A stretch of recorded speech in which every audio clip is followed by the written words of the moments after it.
Hello everyone. आज हम जो अपना बायोलॉजी में क्लास 11 की बायोलॉजी में एनसीईआरटी का जो अध्याय 10th है, कोशिका चक्र और कोशिका विभाजन यानी कि सेल साइकिल और सेल डिवीजन, वो पढ़ेंगे। कोशिका चक्र और कोशिका विभाजन तो हमें नाम से क्लियर हो रहा है। तो हम इससे पहले इससे प्रीवियस जो चैप्टर हमने पढ़ा था उसमें हमने कोशिका के बारे में कंप्लीटली स्टडी किया था कि कोशिका क्या होती है, इसके कोशिकांग क्या हैं और इसके जो भी अंग हैं उसका कार्य क्या है, ये सब हम लोग डिटेल में पढ़ चुके हैं। तो आज हमें जो पढ़ना है वो हमें पढ़ना है कि कोशिका चक्र क्या होता है और कोशिका में विभाजन कैसे होता है। किसी भी ऑर्गेनिज्म में या किसी भी चीज़ में हम जानते हैं कि कोई भी ऑर्गेनिज्म है, कोई भी लिविंग ऑर्गेनिज्म है, तो उसमें कोशिका का विभाजन होता है, चाहे वो प्लांट हो या एनिमल हो। हमने देखा होगा कि एक ट्री होता है तो उसकी बार्क निकलती रहती है, जिसे हम छाल कहते हैं, वो निकलती रहती है।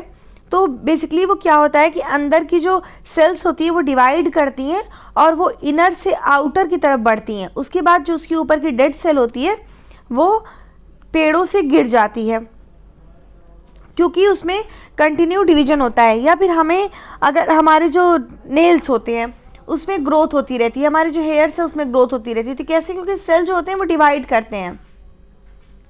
या फिर अगर हमें कोई इंजरी हो जाती है तो वो फिर स्किन, मान लीजिए वहाँ की हट गई, तो हमारी स्किन जो है वहाँ पे रिजनरेट हो जाती है, फिर से बन जाती है। कैसे? क्योंकि कोशिका में विभाजन होता है। या फिर कोई बैक्टीरिया है, कोई वायरस है, तो वो 1 से 2, 2 से 4 ही हम बहुत बार बता चुके हैं आप लोगों को कि उसमें विभाजन होता रहता है। तो आइए अब हम अपना टॉपिक जो है वो स्टार्ट करते हैं। क्या आप सभी जानते हैं कि सभी जीव, चाहे वो सबसे बड़ा ही क्यों ना हो, जीवन का प्रारंभ एक कोशिका से करता है। ये हमें पता है कि कोई भी ऐसा ऑर्गेनिज्म नहीं है जिसे हम जीवित माने और उसमें कोशिका ना हो। कम से कम उसमें एक कोशिका तो होगी, इसलिए हम एक कोशिकीय या बहुकोशिकीय अलग अलग होते हैं उसमें। आप आश्चर्यचकित हो सकते हैं कि कैसे एक कोशिका से बड़े जीव का निर्माण होता है। हमें पता है कि कोशिका जो है वो शरीर की संरचनात्मक इकाई है, स्ट्रक्चरल और फंक्शनल यूनिट है, क्रियात्मक इकाई। जो सबसे छोटी इकाई जो है, जीवन की सबसे छोटी इकाई जो है वो कोशिका है। वृद्धि व जनन सभी कोशिकाओं का ही नहीं, सभी जीवों की विशेषता है। यानी कि ऐसा नहीं है कि वृद्धि या जनन जो है सिर्फ कोशिकाओं में होता है, सभी जीवों की विशेषता है। सभी कोशिकाएं 2 भागों में विभाजित होकर जनन करती हैं, जिसमें प्रत्येक पैतृक कोशिकाएं विभाजित होकर 2 नई संतति कोशिका का निर्माण करती है।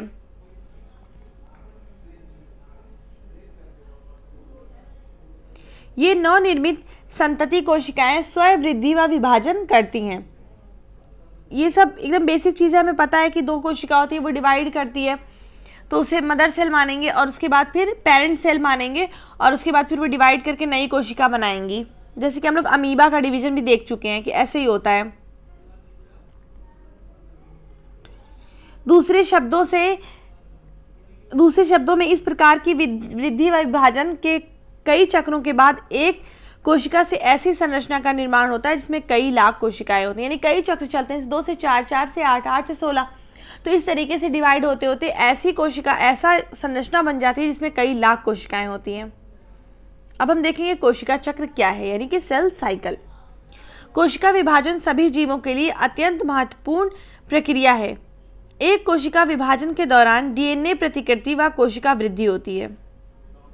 यानी जब कोशिका विभाजन होता है तो डीएनए की प्रतिकृति और कोशिका में वृद्धि होती रहती है।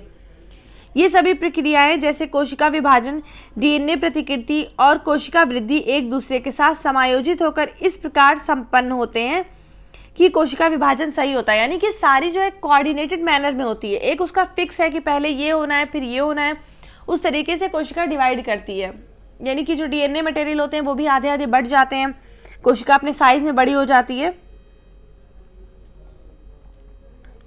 वह संतति कोशिकाओं में इनकी पैतृक कोशिकाओं वाला जीनोम होता है। घटनाओं का वो अनुक्रम जिसमें कोशिका अपने जीनोम का द्विगुणन, यानी जो जीनोम उसके अंदर होता है उसका द्विगुणन करती है, या वह अन्य संघटकों का संश्लेषण व तत्पश्चात विभाजित होकर दो नई संतति कोशिका का निर्माण करती है, इसे कोशिका चक्र कहते हैं। यानी कि इस तरह से डिवीजन होना कि सही तरीके से डिवीजन हो जाए, विभाजित हो जाए कोशिका और दो नई कोशिका जो होती है बन जाए, संतति कोशिका का निर्माण हो। कैसे? एक पैतृक कोशिका से। इसे क्या कहते हैं? कोशिका चक्र कहते हैं। यद्यपि कोशिका वृद्धि यानी कोशिका द्रव्य वृद्धि के संदर्भ में एक सतत प्रक्रिया है जिसमें डीएनए का संश्लेषण कोशिका चक्र की किसी एक विशिष्ट अवस्था में होता है। कोशिका विभाजन के दौरान प्रकृति की प्रतिकृति गुणसूत्र यानी डीएनए जटिल घटनाक्रम के द्वारा संतति केंद्रकों में वितरित हो जाते हैं। यानी कि क्या होता है कि कोशिका विभाजन में पहले सेल अपने साइज में बड़ी होती है, फिर जो डीएनए होते हैं वो दो संतति केंद्रकों में बढ़ जाते हैं, दो न्यूक्लियस बन जाते हैं, फिर उसके बाद वो डिवाइड हो जाते हैं। ये सारी घटनाएं आनुवंशिक नियंत्रण के अंतर्गत होती है। कैसे? हमने देखा होगा कि ह्यूमन में हम लोग ने क्लास 10th में ये चीज़ डिटेल में पढ़ी थी कि कैसे जो होते हैं डीएनए होते हैं तो हाफ हाफ जाते हैं, कितने ह्यूमन में कितने गुणसूत्र होते हैं, उसके बाद कितने जो होते हैं ऑटोसोम्स होते हैं, सब लोग पढ़ चुके हैं। तो क्या होता है कि आधा जो हाफ डीएनए होता है वो मदर से मिलता है और हाफ डीएनए जो होता है वो फादर से मिलता है। जैसे कि हमने फैक्टर पढ़ा था कि सेक्स क्रोमोसोम में एक्स फैक्टर और एक्स वाई फैक्टर थे, तो इसमें से एक एक्स फैक्टर दो में अगर ऐसे है कि मदर में तो एक्स रहता है, फादर में एक्स वाई रहता है, तो हम देख रहे थे ना कि सब चीज़ें हाफ डिवाइड होकर ही पहुंच रही थी। कोशिका चक्र की प्रावस्थाएं यानी उसकी अवस्थाएं क्या क्या हैं? एक प्रारूपी यानी यूकैरियोटिक चक्र का उदाहरण मनुष्य की कोशिका के संवर्धन में होता है। हम लोगों ने यूकैरियोटिक और प्रोकैरियोटिक भी डिटेल में पढ़ लिया है, जो लगभग प्रत्येक 24 घंटे विभाजित होती रहती है। यानी जो ह्यूमन सेल्स हैं वो 24 आवर्स उनका काम विभाजन का होता है। यद्यपि कोशिका चक्र की ये अवधि एक जीव से दूसरे जीव व कोशिका से दूसरी कोशिका प्रारूप के लिए बदल सकती है।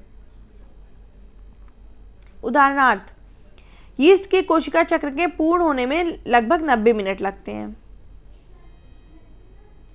कोशिका चक्र की दो मूल अवस्थाएं होती हैं, मेनली दो इसके स्टेजेस होते हैं, अंतरावस्था यानी इंटरफेज और एम प्रावस्था यानी सूत्री विभाजन, जिसमें विभाजन होता है, और बीच की अंतरावस्था होती है। सूत्री विभाजन एम अवस्था उस अवस्था को व्यक्त करता है जिसमें वास्तव में कोशिका विभाजन या समसूत्री विभाजन होता है। माइटोसिस इसको बोलते हैं, यानी कि याद रखिएगा इक्वेटोरियल डिवीजन। माइटोसिस में क्या होता है कि समसूत्री यानी जितने गुणसूत्र रहेंगे उतने ही दोनों में जाएंगे गुणसूत्र, और अंतरावस्था दो क्रमिक एम अवस्थाओं के बीच की प्रावस्था को व्यक्त करता है, यानी दो अंतरावस्था इंटरफेज यानी बीच का फेज, तो दो एम प्रावस्था के बीच में एक इंटरफेज पड़ेगा। इंटरफेज हमें नाम से ही कंफर्म है कि इंटरफेज यानी इंटर मींस होता है बीच में, तो इंटरफेज।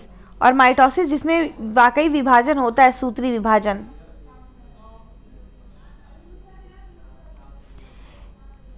ये ध्यान देने योग्य महत्व की बात है कि मनुष्य की कोशिका की औसतन अवधि 24 घंटे की कोशिका चक्र में कोशिका विभाजन सिर्फ लगभग 1 घंटे में पूर्ण होता है, जिसमें कोशिका चक्र की कुल अवधि की 95% से अधिक की अवधि अंतरावस्था में ही व्यतीत होती है। यानी कि क्या होता है कि कोशिका का जो डिवीजन होता है वो 24 घंटे ये कहा जा रहा है कि होता है, लेकिन क्या होता है कि वो सिर्फ 1 घंटे में, 24 घंटे में से सिर्फ 1 घंटे ही वो क्या करती है, विभाजन होता है। बाकी टाइम वो क्या करती है, इंटरफेज में रहती है, यानी कि अवधि जो अंतरावस्था है उसमें रहती है।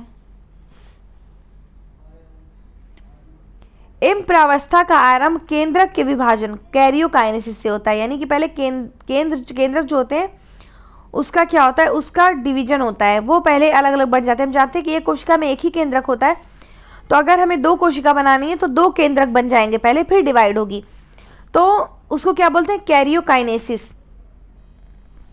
जो कि संगत संतति गुणसूत्र के पृथक्करण यानी जो गुणसूत्र है वो भी अलग अलग हो जाते हैं, सूत्री विभाजन के समतुल्य होता है। और इसका अंत कोशिका द्रव्य विभाजन यानी कोशिका द्रव का भी अलग अलग विभाजन हो जाता है, वो भी अलग अलग बढ़ जाते हैं, तो इसको बोलते हैं साइटोकाइनेसिस। अब कोई पूछ ले कैरियोकाइनेसिस क्या है, साइटोकाइनेसिस क्या है। कैरियोकाइनेसिस न्यूक्लियस का डिवीजन है, केंद्रक का विभाजन है, और साइटोकाइनेसिस कोशिका द्रव का विभाजन है।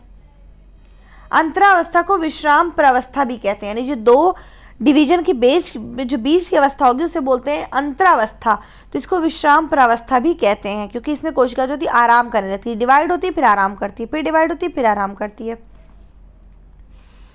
ये वो प्रावस्था है जिसमें कोशिका विभाजन के लिए तैयार होती है तथा इस दौरान क्रमबद्ध तरीके से कोशिका वृद्धि व डीएनए का प्रतिकृतिकरण दोनों होते हैं। फिर अब अंतरावस्था को 3 प्रावस्थाओं में विभाजित किया गया। पहले हमने पढ़ा कि 2 मेन अवस्था होती है, इंटरफेज यानी अंतरावस्था और माइटोसिस फेज यानी समसूत्री विभाजन। अब जो अंतरावस्था उसमें है उसको भी 3 प्रावस्थाओं में विभाजित किया है। पश्चसूत्री अंतरकाल प्रावस्था यानी G1 फेज, संश्लेषण प्रावस्था यानी S फेज, पूर्ण सूत्री विभाजन अंतराल काल प्रावस्था यानी G2 फेज। तो ये क्या होता है कि 3 प्रावस्था इसमें भी, G1 फेज, S फेज और G2 फेज। तो ये जो अब इसका डिटेल में है वो हम लोग अपने नेक्स्ट वीडियो में पढ़ेंगे। क्योंकि आज हमने इसका इंट्रोडक्शन दे दिया है, हम अपनी नेक्स्ट वीडियो में जो है इसका अगला पार्ट अब हम देखेंगे।